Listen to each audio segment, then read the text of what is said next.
सर्वतम् पश्यन्नात्मन्नाययाभूतं यथा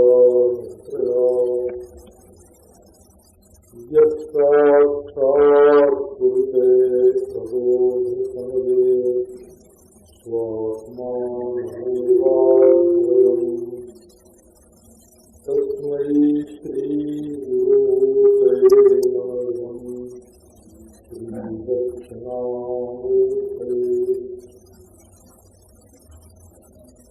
ब्रह्मानन्दाललित लहरिताव्यञ्जितानन्द्यबिन्दु ब्रह्माण्डव्याकरोमा विभुतविभुविधित्रयक्षविस्तारभूमा संविद्भूमान् मायाविलासः श्रीपूर्णानन्दतीर्थो मम मनसि मनादात्मभावं विभर्तु।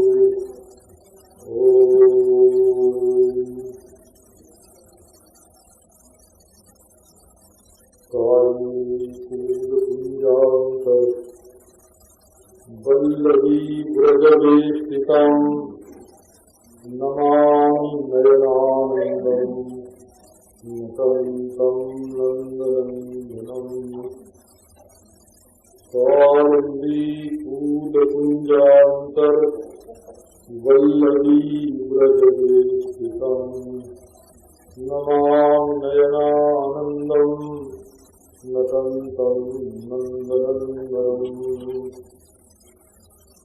शरत्क्षपितरैर्दृष्टं मानयन् रजनीमुखं गायन् कल्पदं रैमे श्रीराम मण्डलमण्डलः।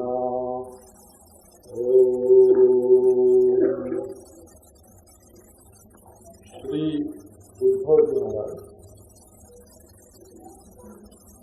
विदुर को भगवान श्री कृष्ण की लीला सुना रहे थे। उद्धव ने उत्सव लिखे।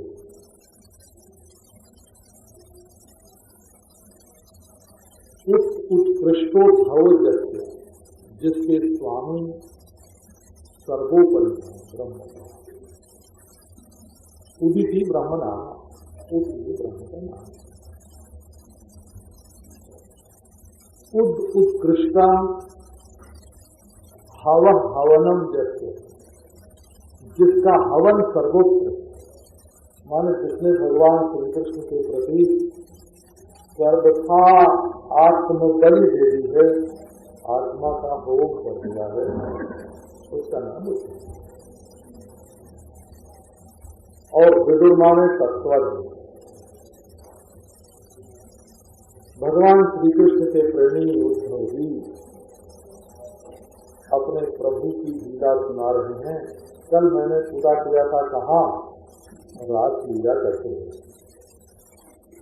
हमको एक महात्मा ने पहले कहा था कि कभी जब लीला पूरी करनी हो तो आनंद के प्रसंग में ही पूरी करनी चाहिए, क्योंकि वक्ता जैसे जैसे बोलता है उसके मुख से जैसे जैसे शब्द निकलते हैं भगवान वैसी वैसी लीला करते चलते हैं।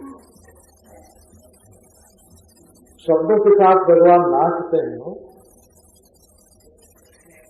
तो भोजन कर लें, शयन कर लें, विहार करें, ऐसे प्रसंग में ही लीला हमेशा पूरी करनी चाहिए, बिना के प्रसंग में नहीं।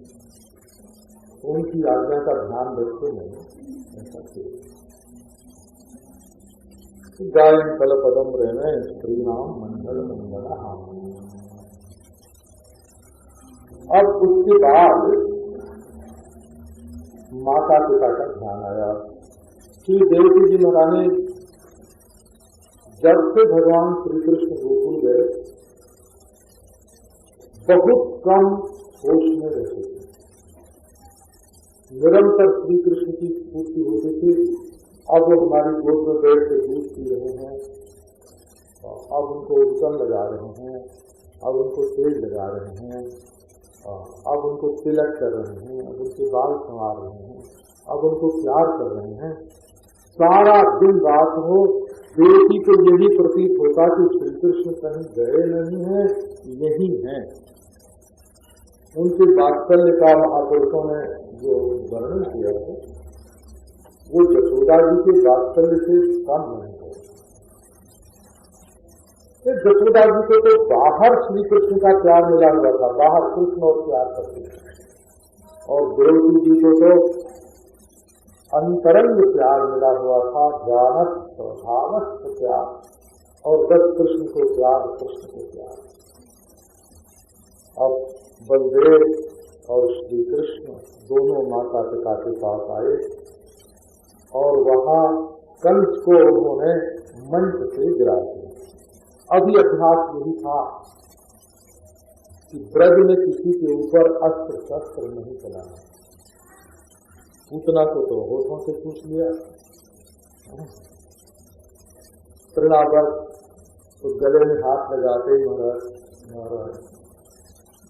तो मथुरा में भी आए पहले तो उन्होंने कहा यहाँ भी मंगलाचरण अस्त्र शस्त्र से नहीं करना चाहिए, आखिर तो अपने मामा जी ही ठहरे, कुछ तो कोमलता बरतनी चाहिए। नहीं देखा देखिए निपात से पुंगा रिपुजूत नाथम गिरा दिया उनको नीचे से नीचे। हिंसक जो होता है वो ऊंचे पद पर कभी नहीं रह सकता, भगवान ही उसको गिराते हैं। कंस माने हिंसक, ये बिल्कुल काफी है। उसके बाद सांदीपनी गुरु के पास गए और बड़े भारी वेद को एक बार सुन के याद कर लिया। वो तो उनको याद ही था भगवान की। असल में सिद्धांत ये है कि स्मृति नाम की वस्तु जो है वो उसी को होती है जिसको कुछ परोक्ष हो, और परोक्ष गई हुई बात को, अनुभव को, संस्कार को याद करे। भगवान को कुछ परोक्ष होता नहीं, न देश न काल न वस्तु। परोक्ष ज्ञान भगवान में होता नहीं, इसलिए स्मृति नहीं होती, तो वो तो ज्ञान स्वरूप ही है, एक निमित्त मात्र है। काशी का आगा रखना था, ये सांदीपनी गुरु काशी के थे, पढ़ाते थे उज्जैनी में, तो काशी के विद्वान का आदर करने के लिए उनसे अध्ययन किया। उनको डर दिया और उनके मरे हुए पुत्र को पंचजन के अंदर से पंचजनाख्य संशोधर विदारण द्वारा ला करके वहां तो मिला नहीं। ये भी एक भगवान की लीला। पांचजन्य शंख धारण किया और पुत्र को वापस कर दिया। गंधर्व वृत्ति से विवाह करने के लिए रुक्मिणी स्वयंवर में जो लोग बुलाए हुए थे उनके सामने राक्षस विधि से भगवान को सब ठीक है, वो जो करते हैं वही ठीक है।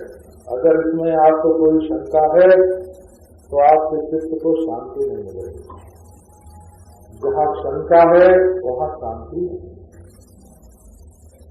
सब शांति कृंतक इसी शंका, जो हृदय की शांति को काट दे उसका नाम शंका होता है। अपने हृदय में शंका धारण नहीं करना, शंख धारण करना हो। शांत्याकारक आकाश जो हृदयाकाश है वही शंख है। महाराज रुक्मिणी से इतना प्रेम भगवान का, कह दिया खुल्लम खुल्ला तथा हम अपनी सचित्तो निद्राम न लगे नहीं। मेरा मन रुक्मिणी में ऐसा लग गया है कि मुझे रात को नींद नहीं है। हे भगवान, यहाँ कोई आज समाज के सदस्य सज्जन रहते हैं तो मैं बड़े विनय से कहता हूँ कि उनका निराकार ईश्वर ऐसा किसी में अपना मन नहीं लगा सकता कि उसके लिए उसको नींद ही ना हो। न खुदा को ऐसा होगा, न गाड़ को ऐसा होगा, न निराकार को ऐसा होगा। ये तो महाराज हमारे भगवान की लीला है कि वो अपने प्रेमी के लिए, भक्त के लिए रात रात भर जागते हैं और उसके लिए रोते हैं। अपने भक्त प्रेमी के लिए रोने वाले भगवान। किसी तरह से महाराज इन्होंने 8 विवाह किए और बड़े ग्राम में एवं प्रियाया विधिपुराक्षक वितरुण जगत से सत्यभामा को खुश करने के लिए देवताओं को जीतकर वहां से कल्पवृक्ष ले आए और भौमासुर ने जो 16 सहस्त्र कन्याओं का अपहरण कर रखा था, भौमासुर को जाके मारा। अपना बेटा ही था वो। भौमासुर बिल्कुल भगवान का बेटा था, बराह अवतार में पैदा हुआ था। कन्याओं को छुड़ाया। अब उनका क्या हो आप सोचो, क्या समाज उनको समान स्तर पर ग्रहण करता? रखेल की तरह जीवन व्यतीत करते, वेश्यावृत्ति करते। भगवान ने कहा नहीं, तुम बिल्कुल जैसे हमारी पटरानी है घर में वैसे चलते रहो। ये क्रांति है बोला, श्री कृष्ण के युग की क्रांति है। 5000 वर्ष पहले ऐसा कोई सोच नहीं सकता। ला करके प्रहर गिरिजा अनुराग प्रहितावलो बड़े प्रेम, बड़ा प्रेम था उनका महाराज। सबका उन्होंने पानी ग्रहण किया। उससे सबके महाराज अनेक अनेक संतान हुए, बड़े बड़े असुरों को मारा और अंत में यदुवंशियों का भी क्षय हुआ। पांडव, कौरव, यदुवंशी जैसे कांटे से कांटे को निकाल कर फेंक देते हैं, कंटकम कंटके निकाल कर भगवान ने फेंक दिया। और पांडव वंश की रक्षा की, युधिष्ठिर से बड़े बड़े यज्ञ करवाए और महाराज जितना सुख होता है संसार में वो सब भगवान ने लिया। स्निग्धस्मितावलोकेन वाचा पीयूष कल्पया चरित्रेणानवद्येन श्रीनिकेतेन चात्मना इमं लोकममुं चैव रमयन् सुतरां यदून्। उनकी चितवन कैसी थी? स्नेह से भरी, चिकनी चिकनी हो, गीली गीली और मुस्कान मुस्कान। वाणी कैसी थी? कि अमृत से भरी थी। निर्दोष उनका चरित्र और उनके अंग अंग में लक्ष्मी का निवास। सबको सुख दिया भगवान श्री कृष्ण ने, सबको सुख दिया। पर एक बात है, अब ये प्रेमी लोग हैं वो तो केवल प्रेम में ही भगवान की पूर्णता मानते हैं, परंतु वैरागी लोग भी तो हैं। यदि वैराग्य न हो भगवान में तो विरक्त लोग कैसे उनको पूर्ण मानेंगे? तो समग्र ऐश्वर्य, धर्म, जश, लक्ष्मी, ज्ञान, वैराग्य सब भगवान में होता है। इसलिए यदि भगवान की असंगता प्रकट न होती, वैराग्य प्रकट न होता तो ईश्वरता कहाँ से प्रकट होती? गृहेषु विराग समजायत। भगवान के हृदय में वैराग्य का उदय हुआ। जितने दिनों तक उन्होंने वैराग्य को छिपा के रखा था, अब समझ आए तो प्रकट हो गया है। वैराग्य के बिना जीवन अधूरा है। जब भी आसक्ति नहीं, राग द्वेष नहीं, जीवन व्यतीत हो गया तो लोग नहीं कहेंगे कि जब भगवान श्री कृष्ण ने राग में जीवन व्यतीत किया तो हम भी कर लें। बोले नहीं भाई, अंत में वैराग्य।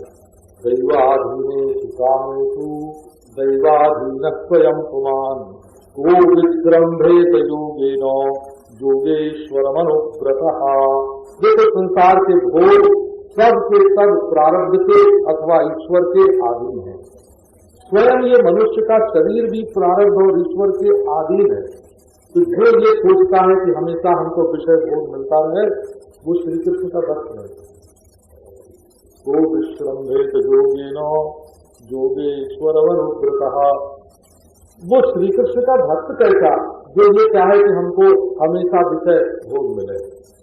तो महाराज एक बार नई पीढ़ी आई, नई पीढ़ी तो आती है, दोष नहीं लगाना चाहिए, अपनी ओर हम ध्यान नहीं देते हैं।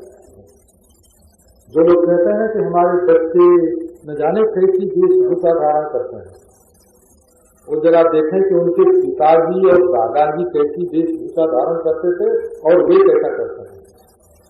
दादा से एक कदम आगे बाप बढ़ गए, बाप से एक कदम आगे खुद बढ़ गए, अब उनसे एक कदम आगे बच्चे बढ़ते हैं, तो उनमें है ना द्वेष करने का क्या कारण है? तो उनको भी बढ़ने दो। इसलिए बच्चों से द्वेष नहीं करना चाहिए, उनको बुरा नहीं मानना चाहिए। श्री कृष्ण के बालक भी तो देखो आगे बढ़ गए। पूर्वम कदाचित क्रीडर्भिर यदुभोज कुमार कई को पिता मुनया। नई पीढ़ी आई, श्री कृष्ण करते थे महात्माओं पर श्रद्धा, उनकी सेवा, और नई पीढ़ी ने उन पर श्रद्धा और सेवा करना छोड़ दिया, करने लगी पड़ी। भगवान की इच्छा जैसी थी, महाराज जो हुआ तो हुआ, गंजा ही रहे। अब महाराज गए लोग प्रभात, भगवान से छिपाई गई रोज बात बताई गई। भगवान के जीवन में कुछ ऐसी बातें बहुत सारी आई हैं। कभी रुक्मिणी सत्यभामा, कभी सत्यभामा जानवती, और कभी ससुर जी, कभी अर्जुन जी जैसा भक्त, कभी बलराम जी, ऐसे आड़े आए जीवन में जो अपने अपने थे वही आड़े आए जीवन में। अपने बच्चे आए, नाती आए, पोते आए। ये है बहादुरी श्री कृष्ण का। ये जीवन में सब में बेदार निकल गए। सब लोग सांप को मिटाया नहीं भगवान ने। प्रभात क्षेत्र में गए, खाया पिया, महाराज वहां जाके बारुणी पान किया। खाया तो भगवान की आज्ञा से, पर बारुणी पान किया बिना आज्ञा के। अतते तदनुज्ञाता भूत्वा बारुणी स्वयं। ज्ञान चला गया। अब शराब के साथ ज्ञान का क्या मेल है? जहर जो है वो स्थूल शरीर का नाश करता है, और नशा सूक्ष्म शरीर का नाश करता है। न श्रम जया, क्या नशा संस्कृत ही हो गया। नशा से कभी शांति नहीं मिल सकती, और वो बुद्धि को भ्रष्ट कर देता है। जो अपनी बुद्धि को अपने काबू में रखना चाहे वो नशा से दूर रहें। अब तो महाराज भाई लड़ गए, बाप बेटे लड़ गए, और भगवान ने महाराज देखा कि इधर सूर्यास्त हो रहा है, इधर जदुवंश का अस्त हो रहा है। बलराम और श्री कृष्ण दोनों ने अपने हाथ में वो जो घास ली हुई थी का तथा तो सब 11वें स्कंध में आने वाले, उससे उनका नाश किया। इसके बाद जाके वृक्ष के मूल में बैठे। भगवान ने कहा कि तुम जाओ उद्धव अब बद्रीनाथ, लेकिन मैंने उनके पीछे चलना बंद नहीं किया। जाके देखा पीताम्बर भारी, और दाई जान पर अपना दाहिना पंजा रखे और दाहिना तलवार रखे वहां बैठ गए। मेरे हृदय की बात जान गए। उन्होंने कहा कि मैं जानता हूं तो तुम्हारे मन की बात, ये तुम्हारा अंतिम जन्म है। स्वदेश भाव चरमो भवानाम, इसके बाद तुम्हारा जन्म नहीं है। तभी तो हमारे पास एकांत में आए हो। अब लो मैं तुमको ज्ञान देता हूँ, जो ज्ञान बड़े बड़े विद्वानों को प्राप्त था। अब एक निवेदन है आपको कि उद्धव जी जब ब्रज में गए थे तब ज्ञान थे, उनको शास्त्र ज्ञान था, बृहस्पति से उन्होंने शास्त्र ज्ञान प्राप्त किया था, बहुत बढ़िया। परंतु असली ज्ञान उनको तब नहीं था। उनके ज्ञान का जो सहिता किया है हमारे भक्त राजों ने, वो श्री कृष्ण के बताए हुए ज्ञान का सहिता नहीं है, वो पंडिताई का सहिता है। असल में ज्ञान तो उद्धव जी को तब हुआ जब श्री कृष्ण ने उनको उपदेश किया। बड़ी स्तुति की महाराज, धन्य है आप। कभी कभी तो हमको बुलाकर आप पूछा करते थे कि क्या करें, अब हमको अपना असली ज्ञान दे जाओ यदि मैं उसके ग्रहण करने के योग्य हूँ। इसके बाद भगवान ने उनको तत्व ज्ञान का उपदेश किया।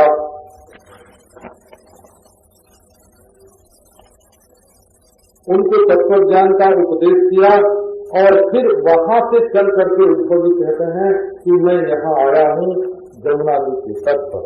उनके दर्शन का आनंद है, उनके वियोग का दुख है। अब मैं बद्रीनाथ जाता हूँ। अब उद्धव से ये सुन करके जो विदुर जी को शोक हुआ था वो तो बड़े दूर से बढ़ा, परंतु ज्ञान से उन्होंने शांत किया और कहा कि जो ज्ञान श्री कृष्ण ने तुमको बताया है वो हमको दे दो। उद्धव जी ने कहा कि भाई मैं तुम्हारा गुरु नहीं हूँ, तुम्हारे गुरु मैत्रेय ऋषि हैं, उनके पास जाओ। मेरे सामने भगवान ने उनको आज्ञा दे दी है कि वो तुमको उपदेश करेंगे। इसके बाद रात बीत गई और वहां से उद्धव जी चल पड़े। राजा परीक्षित ने इस प्रसंग में एक प्रश्न किया। प्रश्न ये है कि सारा जदुवंश नष्ट हो गया, ध्वंस हो गया जदुवंश का, परंतु उद्धव जी कैसे बच गए? तो बोले कि भगवान श्री कृष्ण ने ये विचार किया कि जब मैं अंतर्धान हो जाऊंगा तो मेरा ज्ञान कहाँ रहेगा। एक तो ज्ञान संप्रदाय चला के जाना चाहिए महाराज। नास्तिक के लिए अब्रह्मविद होती, उसके वंश में अब्रह्मविद नहीं होता है। तो किसको ये ज्ञान दिया जाए? बोले भाई ज्ञान उसको दिया जाता है जो ज्ञान का दुरुपयोग न करे। तो जब इंद्रियां संयम में हो, आत्मवताम वरा, वाणी संयम में हो, क्रिया संयम में हो, मन संयम में हो। संयम में मन काबू में। ये नहीं कि आंख टूट जाए, कि हाथ टूट जाए, कि पांव लंगड़े हो जाए, ये नहीं कि दुनिया दिखाई न पड़े, दूल्हा लंगड़ा हो जाए, ये नहीं। इंद्रियां अपने काबू में होनी चाहिए। जब हम हंसना चाहे हंसे, नाचना चाहे कोई हंसा नहीं सके, बोलना चाहे बोले, न बोलना चाहे कोई बुला नहीं सके। बिल्कुल इंद्रियों का नियंत्रण अपने हाथ में होना चाहिए। नोद्धौर्वतिमन्यूनो यद्गुणैर्नार्जित प्रभु अतो मद्वयुनम लोकम ग्राहयन्निह तिष्ठतो। भगवान ने कहा कि ये उद्धव मुझसे नेक भी न्यून नहीं है, जरा भी कम नहीं है। क्यों? बोले विषय जो है इनको रौंद नहीं सके। प्राय लोगों के दिल को, दिमाग को, दुनिया के जो विषय हैं वो रौंद डालते हैं। इसलिए उद्धव भी मेरे ज्ञान को धारण करके संसार में रहें, यही भगवान का संकल्प उद्धव के रहने में कारण हो गया। उद्धव जी महाराज सब सुना करके ये सोच के कि जाते समय भगवान श्री कृष्ण ने मेरा स्मरण किया। आत्मानं च कुरु श्रेष्ठ कृष्णेन मनसे ईक्षितम्। श्री कृष्ण ने मन से मुझे देखा। असल में ये दीक्षा हो गई। एक होती है आंख से देख के दीक्षा, गुरु बन जाते हैं, आंख से देखा और गुरु बन जाते। हाथ से छू के दीक्षा होती है, मन से सोच के दीक्षा होती है, कान में मंत्र दे के दीक्षा होती है। श्री कृष्ण ने हमको अपने मन से स्मरण किया, बस प्रेम विबल होकर उद्धव जी, ये विदुर जी रोने लगे और गंगा जी के तट पर आ गए। वहां दर्शन हुआ मैत्रेय जी का। उन्होंने प्रश्न किया कि महाराज दुनिया में ये देखने में आता है कि जितने लोग कर्म करते हैं सुख के लिए करते हैं। ये देखो, सुख चाहना ये कामना नहीं है, ये प्रयोजन है, प्रयोजन। इस बात को आप ध्यान में रखिए। कामना तब होती है जब हम उस सुख को अमुक व्यक्ति के द्वारा, अमुक वस्तु के द्वारा, अमुक व्यक्ति के द्वारा, है ना, अमुक इंद्रिय के द्वारा अमुक रूप में भोगना चाहते हैं, तब उसका नाम काम होता है। सुख मात्र को जीव का परम पुरुषार्थ है। धर्म में, अर्थ में, काम में, मोक्ष में सुखमेव लब्ध्वा करोति ना सुखम लब्ध्वा करोति। सुख प्रयोजन है। तो जब हम कोई भी काम करें तो ये देख लें कि इस काम से सुख मिलेगा कि नहीं, रुपया मिलेगा कि नहीं। ये नहीं, रुपया छोड़ने पर भी कभी सुख मिलता है, भोग छोड़ने पर भी कभी सुख मिलता है। तो अनुबंधम स्वयं हिंसाम अनवेक्षित पौरुषम मोहादारभ्यते कर्म या तत्कामस मुच्यते। यदि आपने अधिकारी, विषय, संबंध, प्रयोजन का विचार नहीं किया, इस कर्म से किस प्रयोजन की सिद्धि होगी, आखिर क्यों प्रयोजन मनुद्देश्य न मनोरथित प्रवर्तते। तो संसार के लोग सुख के लिए काम करते हैं, परंतु न उन्हें सुख मिलता है और न दुख की निवृत्ति होती है। बारंबार दुख आ जाता है। तो बाबा ये जीव तो बड़े दुखी हो रहे हैं संसार में। दुष्टम खम जस्मात, दुष्टान खान इंद्रियान जस्मात। जब हमारा इंद्रिय तूफान से, बाढ़ से, आग से ग्रस्त हो जाए तब समझना आया दुख। तो ऐसे लोगों पर कृपा करने के लिए ये जैसे कहीं आग लगती है ना, तो उसको बुझाने के लिए जाते हैं ना, ये क्या होता है फायर ब्रिगेड।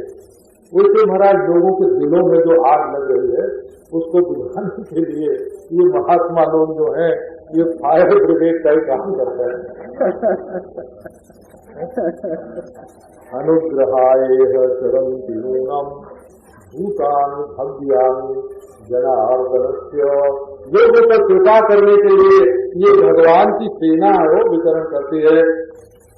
तो हमको तो सच्चा रास्ता बताओ कि हमारा हृदय भक्ति से पवित्र हो जाए और भगवान उसमें अपना ज्ञान दे रहे हैं।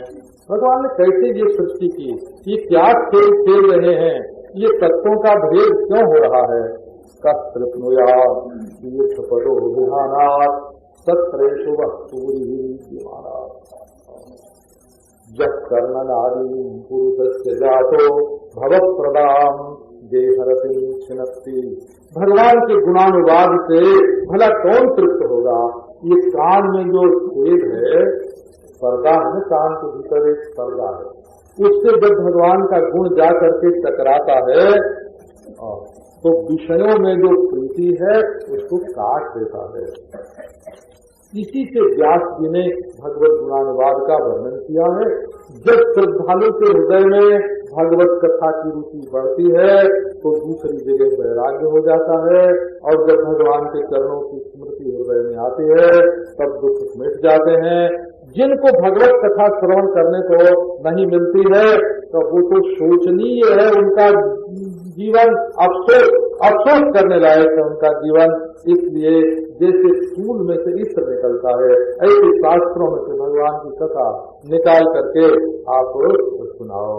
जब इस तरह से पूछा विदुर जी ने तो मैत्रेय ने कहा कि धन्य होगी, सचमुच तुम व्यास के पुत्र हो। व्यास ने तो कथा का निर्माण किया और तुम उसकी वृद्धि के लिए प्रश्न कर रहे हो, संवर्धन के लिए। सचमुच तुम भगवान के सच्चे भक्त हो। धर्मराज साक्षात व्यास से ही तुम्हारा जन्म हुआ है और भगवान को तुम बहुत प्यारे हो। भगवान ने जाते समय कहा था मुझसे कि विदुर जी तुम्हारे पास आएंगे, उनको ज्ञान का उपदेश करना। तो देखो तत्व की बात यह है कि जैसे सोना एक है, माटी एक है, लोहा एक है, वैसे ये जो अलग अलग दुनिया दिखाई पड़ रही है जेवर की तरह या औजार की तरह या बर्तन की तरह, घड़ा कटोरा की तरह, ये सब असल में माटी है, लोहा है, सोना है। ऐसी सारी सृष्टि के मूल में एक अखंड सत्ता परमेश्वर है। लोग एक एक विषय के पंडित होते हैं तो संपूर्ण विषयों को नहीं समझ पाते हैं। जहाँ संपूर्ण विषयों का ज्ञानों का सन्निवेश होता है वहाँ एक के विज्ञान से सबका विज्ञान हो जाता है। जस्मिन श्रुते मते विज्ञाते सर्वम श्रुतम मतम विज्ञातम भवति। एक ऐसा तत्व है, जान लो उसको, फिर कुछ जानने के लिए बाकी नहीं रह जाता है। उसके सिवाय दूसरी कोई भी वस्तु नहीं है। उसी से प्रकृति से लेकर के और इंद्रियों तक, विषयों तक की सबकी सृष्टि होती है। परंतु वे अनेक होने के कारण जैसे पूर्वे सब के सब अलग अलग तो बन जाए, परंतु दो की मोटर न बने, चलाने वाला न हो, तो मोटर कैसे चलेगी? ऐसे दुनिया काम नहीं करती थी महाराज। तो सब देवता भगवान के चरणारविंद में प्रणाम करने लगे। नमाम ते देव पदारविंदम प्रपन्नतापोपशमातपत्रम यन्मूल केता यतयो जटोरु संसार दुखम बहिरोक्षपन्ति। प्रभु, आपके चरणों के हम शरणागत हैं। आपके चरणारविंद शरणागत के लिए, शरणागत के दुख की शांति के लिए और छत्र के समान है। जो महात्मा वहाँ जाके बैठ जाते हैं वहाँ दुख की गति नहीं है।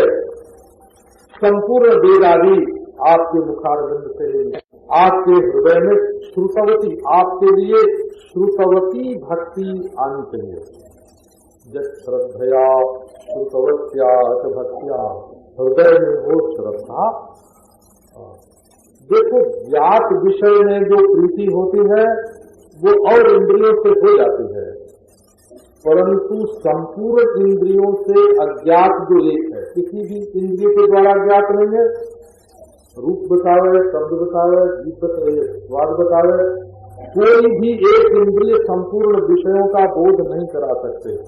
और हमें बोध करना है उसका जो संपूर्ण विषयों में एक है।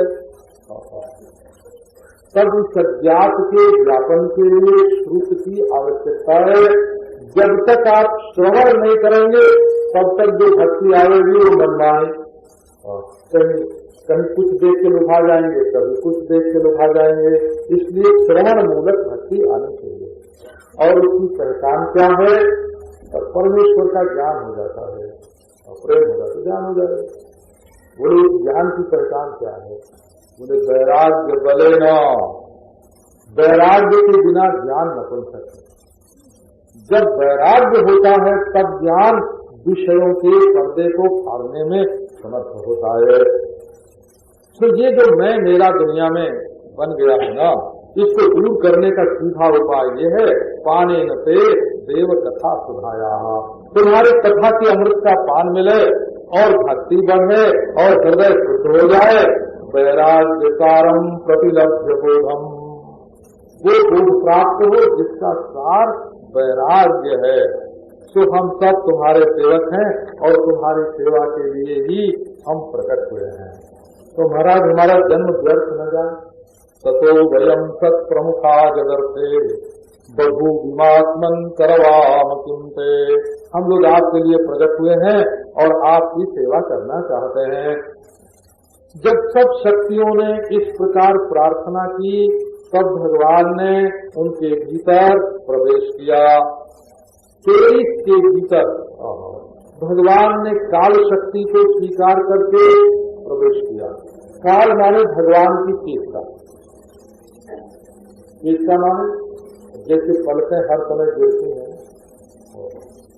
जैसे धड़कन हर समय चलती है, तो ये भगवान में जो स्पंद हो रहा है धड़कन का, पलकों का, ये जो नाभि उसकी गिरती है, इसी प्रकार जो भगवान में सगुण ईश्वर में जो चेष्टा हो रही है उसी का नाम काल है। काल माने क्रम की संवृत्त। ये 1, 2, 3, 4 ये काल शक्ति लेकर के भगवान ने प्रवेश किया।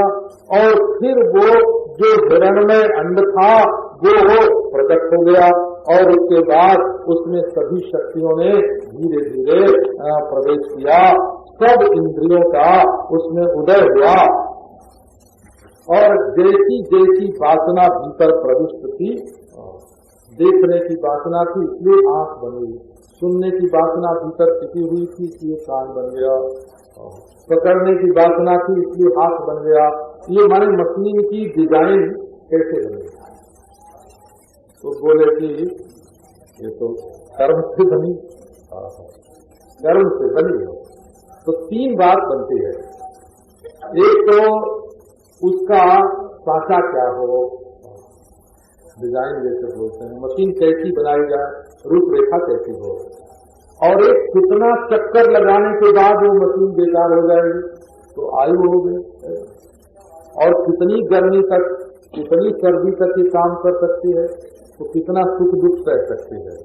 तो सुख दुख सहने की योग्यता, आयु और उसकी रूपरेखा, आकार, ये तीनों जो हैं ये भगवान के प्रवेश से कर्म वासना के अनुसार ये प्रकट होते हैं।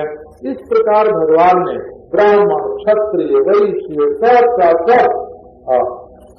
कर्म के अनुसार बनाया, और ये अपने अपने सहज स्वभाव के अनुसार भगवान की आराधना करते हैं। दादा इसके वर्णन की हिम्मत तो कोई कर नहीं सकता, फिर भी अपनी वाणी को सफल करने के लिए निमज्जयामि भवती नोत्थे मस्मात्मना। हे वाणी देवी, अब हम तुमको श्री कृष्ण के चरित्र में डुबोते हैं, इसमें से निकलना मत, बस इसी में डूबी रहना था। जैसे रसगुल्ले को चाशनी में है ना डुबो देते हैं, मगन कर देते हैं, वैसे जीव को श्री कृष्ण लीला की चाशनी में डुबोते हैं। एकांत लाभम वचसो नुपुंसाम सुश्लोकमौलेर गुणवाद माहु श्रुतेश्च विद्वद्भिरुगाकृतायाम तथा सुधायाम उपसंप्रयोगम। वाणी का एकमात्र लाभ ये है कि भगवान के गुणानुवाद का वर्णन किया जाए। ध्यान दो इस बात का, किसी की निंदा करोगे तो उससे द्वेष होगा, तुम्हारे दिल में जलन होगी, और किसी का गुणगान करोगे तो उससे राग होगा, हंस जाओगे।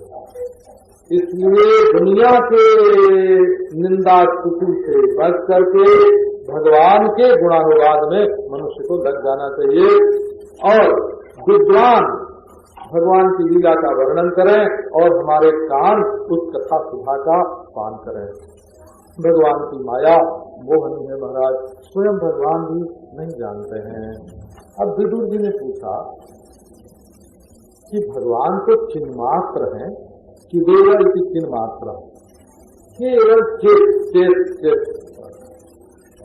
ये चित शब्द संस्कृत भाषा में दो धातु से बनता है। एक तो चीज चयने से, जो संचय करे और सुख प्रत्यय हो गया, जो हो गया चित्त बन गया, और एक होता है चेतति इति चित्त, अकर्मक धातु है, चेतति इति चित्त, स्वयं प्रकाश है।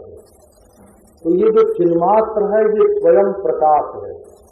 एक तो घटन चिनोती जो है, पतन चिनोती, स्त्रियम चिनोती, पुरुषम चिनोती, वो तो चित्त में चली जाती है, और एक केवल स्वयं प्रकाश से जगमग जो ज्योति जल रही है, कि चिन्मात्रम साक्षी चैतन्यम, वो साक्षी चैतन्य है और निर्विकार है और निर्गुण है, निर्विषय, निरिंद्रिय है, निरंतरकरण है, तो वो लीला भी कैसे करेगा?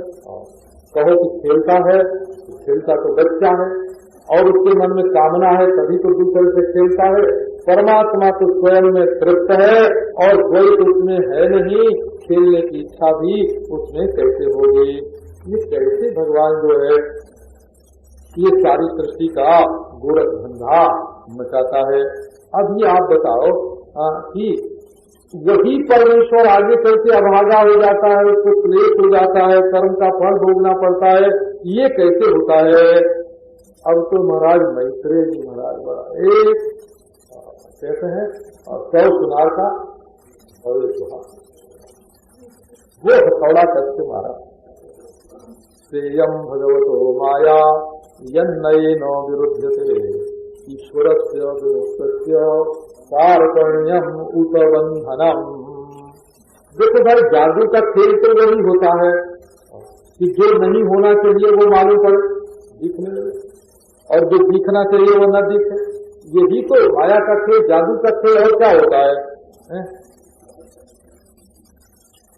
रितेशम जब प्रतीयेत न प्रतीयेत चात्मन, वस्तु हुए बिना भासने लगे तो जादू का खेल है, और वस्तु न हो और भासने लगे, हाथ में रुपया हो और गाय। महाराज हम कहीं गए थे एक बार अनूप शहर के पास एक गाँव में गिरौली में थे, तो आया जादूगर, उसने 1 रुपया हाथ में हमारे दे दिया। तो देख लो, कम देख लो, पहचान लो, अच्छी तरह से पहचान लिया और उसका मुट्ठी बंद करो किया, तो खोलने पर हाथ में रुपये उसने कहा चुरा लिया तुमने हमारे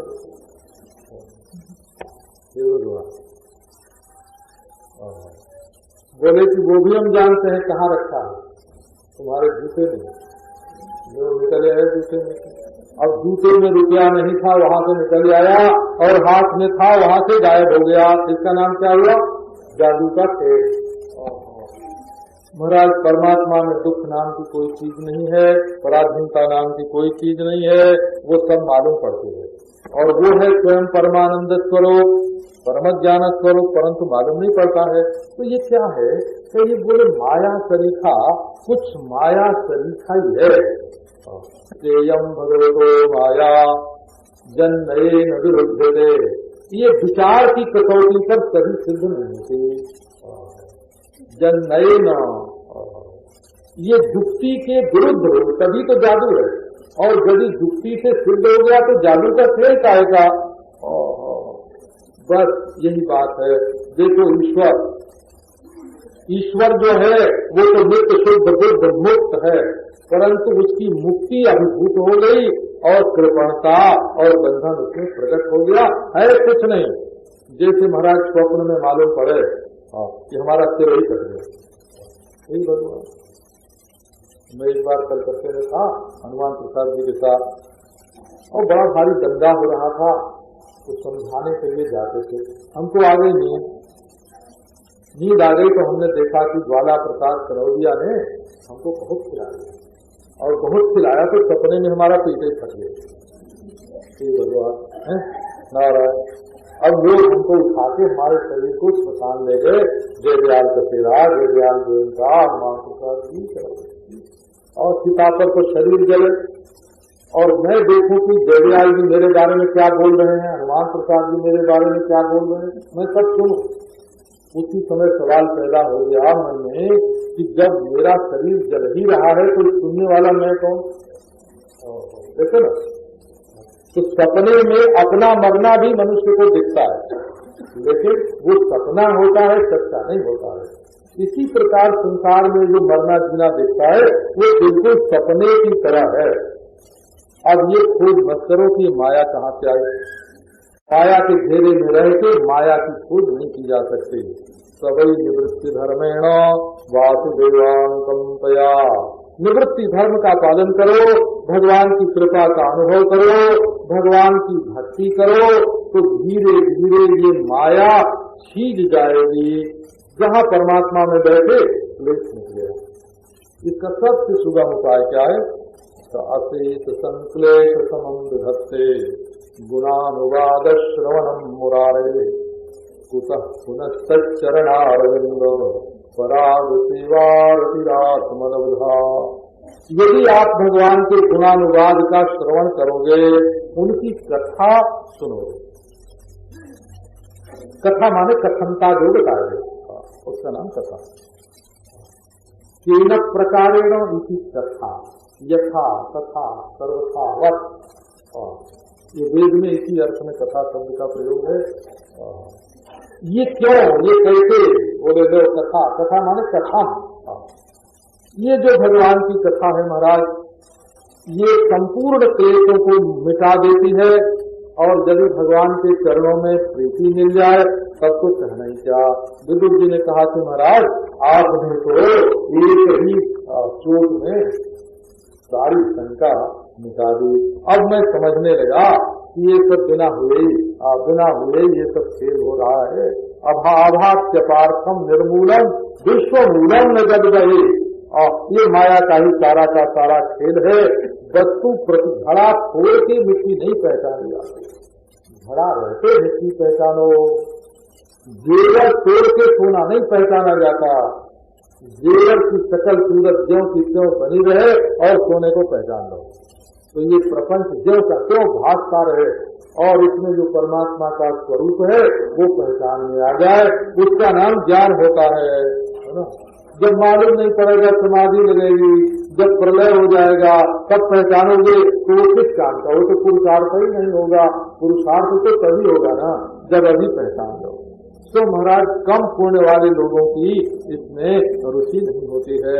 इसी में विदुर जी महाराज ने पूछा कि ये भगवान सर्ग संदूहन कैसे करते हैं और इसमें वर्णाश्रम कैसे होते हैं, ऋषि वेद आदि कैसे प्रकट होते हैं, सांख्य तंत्र कैसे होते हैं, श्राद्ध व्राद्ध कैसे किए जाते हैं, ये सब जितने संसार संबंधी प्रश्न हैं वो विदुर जी ने पूछ लिया। असल में लोग कहते हैं दान दान दान, अन्न दान करो, गृह दान करो, वस्त्र दान करो, धन दान करो। दान तो बहुत सारे हैं और सब ठीक है, ईश्वर कृपा से सब अपनी जगह पर और ठीक है, परंतु सबसे बड़ा दान है अभय दान। अभय भवई जनक प्राप्त होती, ये तत्व ज्ञान अभय दान देता है। सर्वे वेदाश्च यज्ञाश्च तपो दानानि च न जीवाभय प्रदान से न पूर्वीरन कलामती। एक आदमी डर रहा है भूत से, प्रेत से, ज्योतिष से, ग्रह से, नक्षत्र से, है ना, चोर से, डाकू से डर रहा है। उसको निर्भय बनाना सबसे बड़ा दान है, डराना दान नहीं है। देखो आप सत हो, मरने को मत डरो, आप कभी मरते नहीं हो। दूसरे को मरने के लिए मत डराओ, आप जीते रहो, दूसरों को जिलाओ। देव को बनो मत, बनाओ मत। समझदार रहो, समझदार बनाओ। दुखी मत बनो, बनाओ मत। सुखी रहो, सुखी बनाओ। जब कोई बोलो तो बात ऐसी बोलो कि सुनने वाले को सुख हो जाए, दुख हो जाए, ऐसी बात मुंह से बोलो ही ना, तो बोलो। जीवाभय प्रदान न कुर्वीरन कलामपि। संसार का कोई भी धर्म एक आदमी को अभय दान देने से बढ़ करके नहीं होता है। इस तरह हमारा मैत्रेय जी ने कहा कि ये पूर्वंश तो संतों के लिए भी सेवनीय है, क्योंकि आप जैसा महापुरुष इसमें पैदा हुआ और अजित कीर्तिमाला को आप पद पद पर नहीं बनाते हैं। जो लोग थोड़े से सुख के लिए बड़े कष्ट के रास्ते में चले गए हैं। तो अब मैं भागवत पुराण सुनाता हूँ। ये भागवत की परंपरा अनेक प्रकार की होती है। तो शेष भगवान जो हैं उनकी परंपरा का अब वर्णन करते हैं। मैत्रेय जो हैं वो उसी परंपरा में हैं। आसीन मूर्तियाम भगवंतमाद्यम संकर्षण भगवान अपने सिंहासन पर विराजमान थे, अधखुली आंखें, और बड़े बड़े महापुरुष आके उनके चरणों में प्रणाम कर रहे, नाग कन्याएं उनको प्रणाम कर रही, और उनके फणा पर जो हजारों मणियां हैं।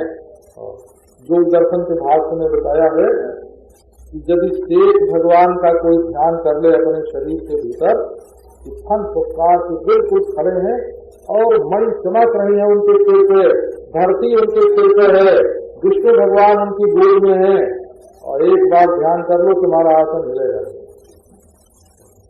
आसन की स्थिरता के लिए अनंत समापत्ति नाम की ये विधि बताई हुई है योग दर्शन में। यदि आपका शरीर झूमता हो ना, कई लोगों को है ना, एक विधि तो उपासना की पद्धति है कि लोग झूमते हैं, पढ़ते समय झूमते हैं, है ना। अब जैसे नाच नाच के भगवान का भजन करते हैं, वो भी एक पद्धति है, और स्थिर होकर भजन करते हैं, ये भी एक पद्धति है। तो स्थिर कैसे हो, वो स्थिर का ध्यान करो, तो ये उसी पद्धति है। अब तो महाराज तो उन्होंने ही इस श्रीमद् भागवत पुराण का वर्णन किया है मुझे। उदाप्लुतम, पहले ये जल में डूबा हुआ था संसार, जैसे अंडे में डूबा होता है पक्षी। आप जानते हैं अंडे में कौवा निकलेगा तो कोयल, उसमें कुहू की आवाज पड़ी हुई है कि कांव का, कोई डॉक्टर वाक्टर नहीं जानता है। ये वैज्ञानिक बड़े बड़े दावा करने वाले जो साइंसदान लोग हैं उनको भी ये पता नहीं, ले जाके दो किसी में दे दो, बताओ मत कि ये कौवे का है कि कोयल का। उनसे कहो तो जरा साइंस से खोज करके बताओ इसमें कुहू है कि कांव का। आज का अभी उन्नत साइंस इतनी दूर तक नहीं पहुंचा। ऐसे ये सारी सृष्टि पानी में डूबी हुई थी महाराज, और उसमें हजारों युग तक वो डूबी रही। अब इसके बाद काल शक्ति से भगवान ने उसको देखा और दृष्टि बनते उनकी नाभि कमल से, कल सुनाया था ना, नभ एवं नाभि, ये आकाश जो है ये भगवान की नाभि है। और जैसे आकाश में कमल खिले ऐसे भगवान की अनंत नाभि में, नाभि तो उनकी बड़ी भारी है ना, एक एक रोमकूप में तो कोटि कोटि ब्रह्मांड होते हैं। अब उसमें वो नाभि महाराज जिसमें 14 भुवन तो डूबते उतराते रहते हैं, वो आकाश में एक कमल खिला, ऐसे लोक पद्म खिला महाराज, और उसी में ब्रह्मा जी का प्रागट्य हुआ। और वहाँ महाराज उन्होंने देखा कि और तो दुनिया है ही नहीं। तब उनके मन में ये आया कि हम कहा, मैं कौन हूँ। इसलिए उनका एक नाम क भी हो गया, क भी हो गया, और सृष्टि के देवता होने से वे प्रजापति हो गए। अब उसके बाद उन्होंने जब भगवान को ढूंढा तपस्या करके, तो वर्षों में जो चीज नहीं मिली थी, नहीं मिली, बाहर ढूंढ लिया, भीतर ढूंढ लिया, ऊपर ढूंढ लिया, नीचे ढूंढ लिया। फिर महाराज वो कमल की नाल में, तंतु में भगवान ने कृपा करके दिखाया कितनी बड़ी दुनिया उसके भीतर बैठी हुई है, और सब लोग भगवान की सेवा पूजा कर रहे हैं। बड़े बड़े महाराज पार्षद हैं वहाँ, और उनके लाल लाल होठ हैं, और कदम्ब कुंजल के समान उनके पीले वस्त्र हैं, वस्त्राभूषण धारण किए हुए हैं। चराचर को भगवान महीन्द्र बंधु सलिलो बूढ़ाम, भगवान चराचर के एकमात्र निवास स्थान है। सारी प्रजा महाराज उन्हीं के भीतर बैठी हुई है। ब्रह्मा जी ने जब भगवान का दर्शन किया, हाथ जोड़ के खड़े हो गए, प्रभु आपके सिवाय और कोई नहीं है। यद्यपि किंचित अस्ति तदपि शुद्धम न, जो आपके सिवाय और कुछ मालूम पड़ता है वो भी सच्चा नहीं है। ये तो माया का खेल है, आप में अंधकार का प्रवेश नहीं है। इस सिवाय, इस रूप के सिवाय हम और कुछ नहीं जानते हैं। यही सृष्टि का परम कल्याण है। असल में मनुष्य संसार में कब तक फंसता है, तावद भयम द्रविण देह सुहृद निमित्तम शोक स्पृहा परिभवो विपुल लोभा तावन ममेत्य सदवग्रहादिमूलम यावन नतेन्द्रिमभयम प्रवृणीत लोकहा। जब तक भगवान के चरणारविंद का वरण नहीं करता मनुष्य, तुम ही मेरे सर्वस्व हो, तभी तक ये भय है, शोक है, अपना है, पराया है। जो लोग सत्संग नहीं करते हैं, मारे गए अभागे हैं वो। देखो ना, छोटी छोटी वासना की पूर्ति के लिए हमने कभी कभी देखा महाराज अपनी जानकारी में, जिनके पास लाखों रुपए हैं वो 2 आने पैसे के लिए झूठ बोल जाते हैं। ऐसे प्रसंग हमारे जीवन में देखने को मिले हैं कि लाखों रुपए का मालिक और 2 आने के लिए झूठ बोल गए। और महाराज सामने वाले को 3 आना किराया नहीं दिया, मारपीट हुई तो पुलिस को आगे पकड़ ले गए और सैकड़ों ले लिया। मनुष्य की बुद्धि कहाँ है। छोटे छोटे काम के लिए बड़े बड़े पाप करते हैं। भूख प्यास लगी है, गर्मी सर्दी सता रही है, काम क्रोध दुख दे रहे हैं, और लोग भगवान से विमुख होकर दिन भर तो करते हैं काम धंधा, रात को सो जाते हैं, नींद टूटे तो नाना प्रकार के भोग राग की याद आती है। ऋषयों के देव दुष्मत प्रसंग विमुखा यह संकरंती। बड़े बड़े ऋषि महापुरुष भी जब भगवान से विमुख हो जाते हैं, अनंत का आसंग टूट जाता है, विश्वासना से विमुख हो जाते हैं, तब उनको भी संसार में जाना पड़ता है। भगवान का मिलना बहुत आसान है। कुंभायोद परिभावित सरोजो आस्ते श्रुते क्षितपथो ननुनाथ पुंसाम यद यद्धिया तौरुगाय विभावयन्ति तत्तद्वपुः प्रणयसे सदनुग्रहाय। बोले भाई देखो संसार की क्या स्थिति है कि अपने हृदय में भावना करो, अपने हृदय कमल में, और भगवान तुरंत प्रकट हो जाएंगे। बोले कैसे हम देखें? श्रुते क्षितपथा, जैसे महाराज और कोई पहले राजा रानी चलते थे ना, तो इतो महाराज मैंने देखा महाराज रानियां चलती थी तो हाथी पर जैसे झुंड होता है ना, ऐसे झुंड होता उनके बड़ा भारी। अच्छा, एक दासी दाहिने से पकड़ के और एक दासी बाएं से पकड़ के, एक पीछे से उठा के, तीन तो उनके झुंड को उठा के चलते, और 2-4 आगे आगे, इधर से महारानी उधर से महारानी। एक दिन वो था तो बोले भाई भगवान कैसे आते हैं? कान से सुनो तो ये जो हमारे शब्द है ना, वो भगवान से कहते हैं इधर से महाराज, उधर से महाराज, यहाँ आ जाओ, इसके हृदय में आ जाओ। ये शब्द गरुड़ है, इन पर चढ़ करके भगवान को वाहन दो, शब्द का वाहन दो, मंत्र वाहन है, नाम वाहन है, श्रवण वाहन है, और सवारी दे दो भगवान के लिए कि महाराज इस पर चढ़ के पधारो, इस पर चढ़ के पधारो। महाराज को भगवान को प्रसन्न करने के लिए बहुत सारी सामग्री नहीं चाहिए। एक बात है, किसी के साथ कठोरता का बर्ताव मत करो।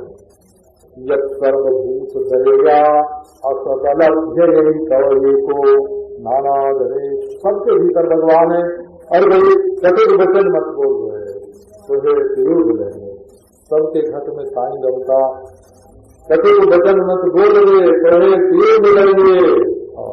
बस किसी के साथ कठोरता का बर्ताव मत करो, इसी से भगवान मिलते हैं। बड़े बड़े यज्ञ जाग आदि की जरूरत नहीं है, और इतने सुगम है कि मरते समय कोई अनजान में भी भगवान का नाम ले ले तो उसको प्राप्त हो जाते हैं। संपूर्ण विश्व सृष्टि उनके अधीन है, ब्रह्मा विष्णु महेश सब उनके हाथ में है। नारायण, ऐसे ये प्रभु की लीला है। और यदि लगे रहोगे इसी संसार में, कुकर्म करोगे, दूसरों को सताओगे, अच्छे काम से विमुख रहोगे, तो आप जानते हो एक सिर पर तलवार लिए खड़ा है, अनिमिषाय, उसके पलक नहीं झपती है। एक क्षण भी तुम चाहे जितना प्रमाद कर लो, असावधान रह जाओ, वो कभी असावधान नहीं करता, कभी प्रमाद नहीं करता है। तो ब्रह्मा जी ने कहा जिसके नाभि कमल में मैं पैदा हुआ हूँ उसी को प्रणाम करता हूँ, वही हमें नारायण शक्ति दे कि जिससे हम ये जब सृष्टि बनावें तो हमसे कोई गलती न हो। प्रभु आँख खोलो, हमारी ओर एक बार देखो, मीठी मीठी वाणी से माध्या गिरा पनैता पुरुष पुराना, हमारे मन में बड़ा विचार है, आप अपनी मीठी मीठी वाणी से उसको पूछ। जब इस तरह से स्तुति की ब्रह्मा जी ने, तब तुरंत भगवान बोल पड़े, ब्रह्मा जी प्रमाद मत करो, उठो, विद्या और तपस्या का आश्रय हो। तुम देखोगे कि ये सृष्टि और कहीं नहीं है, तुम्हारे भीतर छिपी हुई है। तथा आत्मनि लोके को भक्ति युक्त समाहितः दृष्टा की माम, ये सब के सब मुझ में है और मैं तुम्हारे हृदय में हूँ। सर्वम बरबर की सच में सच होगी, हृदयम निर्द्वयम ब्रह्म, सब है परमात्मा में, परमात्मा है हृदय में, और हृदय ब्रह्म से अलग बिल्कुल कुछ नहीं है। तो आओ ब्रह्मा जी देखो, जैसे लकड़ी में आग होती है वैसे सब में है भगवान। दुख छोड़ दो, दुख तो वहाँ हो जहाँ परमेश्वर न हो। जहाँ तुम अपने शरीर से अपने को अलग करोगे, देखोगे कि सब परमेश्वर। चाहे धर्म हो, धर्म में ऐसा मानते हैं कि मरने के बाद हम शरीर से अलग हो जाएंगे, और भक्ति में ऐसा मानते हैं कि जब भगवान के प्रेम में हम मगन हो जाएंगे तो शरीर सूख जाएगा, भूल जाएगा। और ज्ञानी लोग विवेक के द्वारा उसी स्थिति को, जो धर्मात्मा को मरने के बाद प्राप्त होती है और भक्तों को भगवान के धाम में जाने के बाद प्राप्त होती है, ज्ञानी लोग विवेक से अभी यही इसी रूप में अपने स्वरूप को बिल्कुल चिन्ह मात्र देखते हैं। जदा रहित आत्मानम भूतेन्द्रिय गुणाशयी स्वरूपेण मयोपेतम पश्चिम स्वराज्य वृक्षि।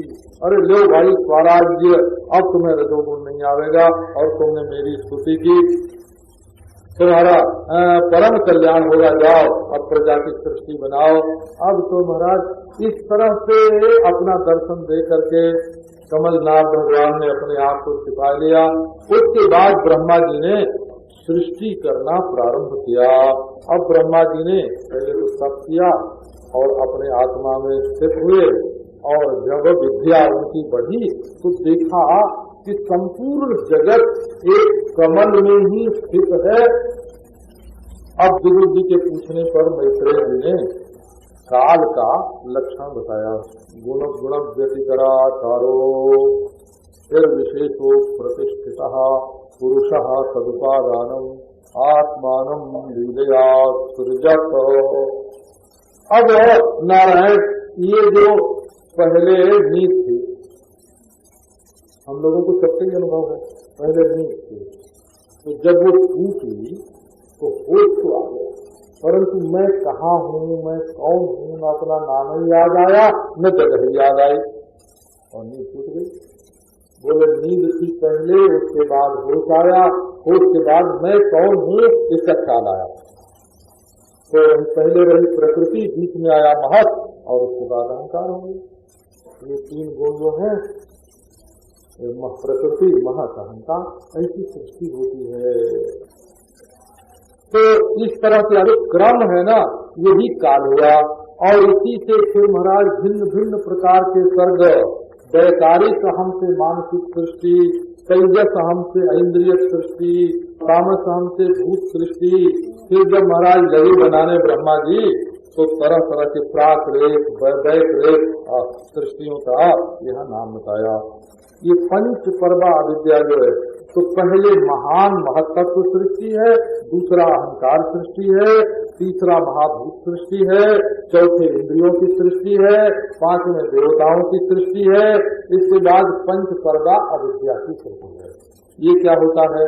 बहुत मजेदार। देखो मैं देह हूँ, ये क्या है?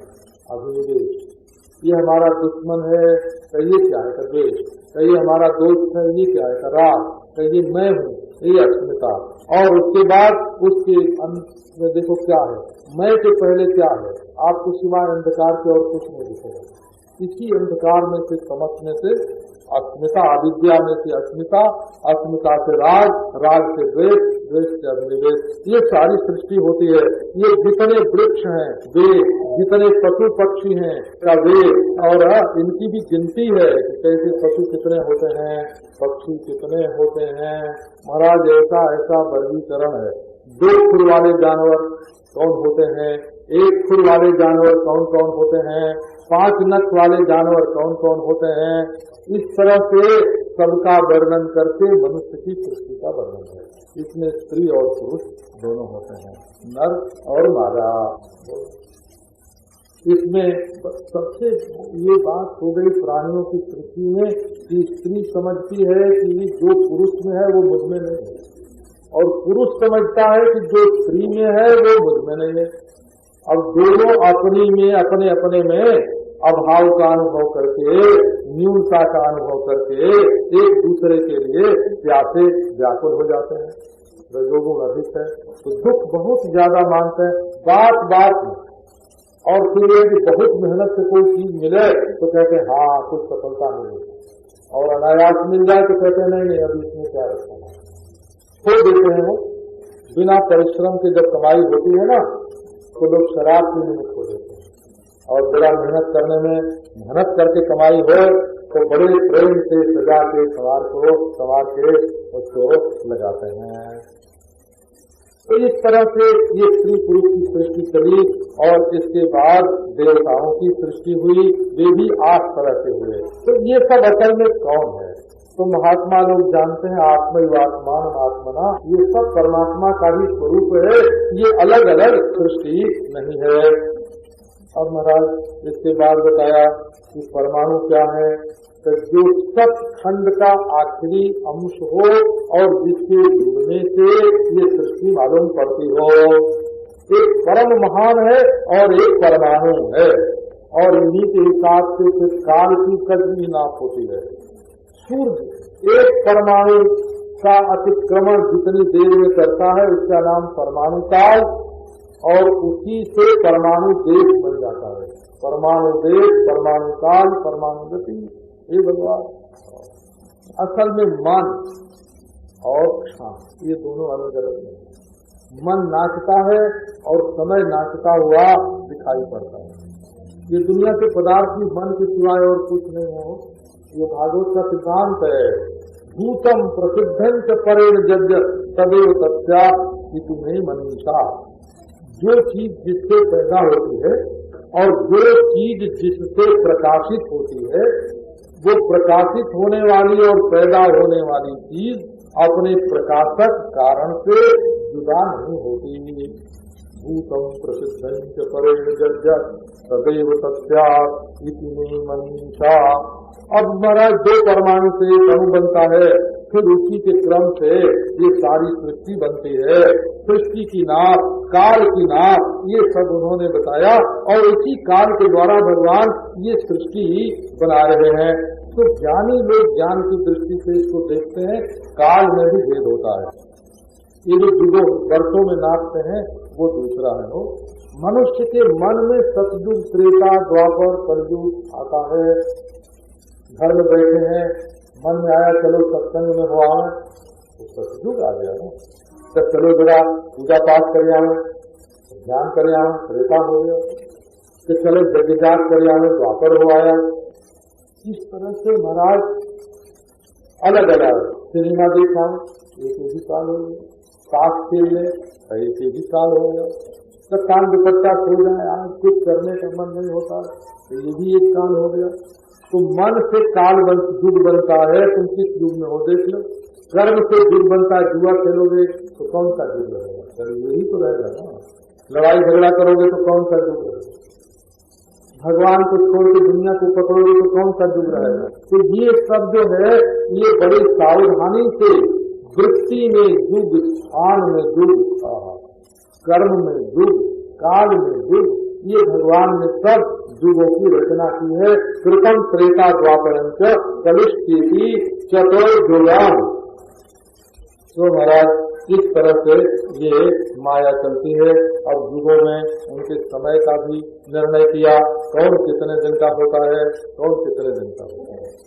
आप जानते हैं 4,32,000 वर्ष एक कलयुग होता है, इसका दुगुना द्वापर, तिगुना त्रेता, और इसी कलयुग का चौगुना सत्ययुग होता है। और ये चतुर्युगी का संधि संध्यांत मिला करके तो कोई 44,20,000 वर्ष के बराबर एक हुआ, और 71 चतुर्युगी का एक मनवंतर हुआ। अब इस तरह से 14 मनवंतर होते हैं, उनका एक कल्प होता है। एक कल्प ब्रह्मा जी का एक दिन होता है। इस हिसाब से 100 वर्ष उनकी आयु होती है, और वो विष्णु भगवान का एक क्षण होता है। और महाराज एक क्षण से फिर दिन, फिर पक्ष, फिर मास, फिर ऋतु, फिर वर्ष, वो शिव जी का एक क्षण होता है। फिर वो भी 100 वर्ष के होते हैं। तो निराकार ईश्वर का एक संकल्प होता है, और वो संकल्प जो है वो निर्गुण ब्रह्म में माया से अध्यारोपित है। मामले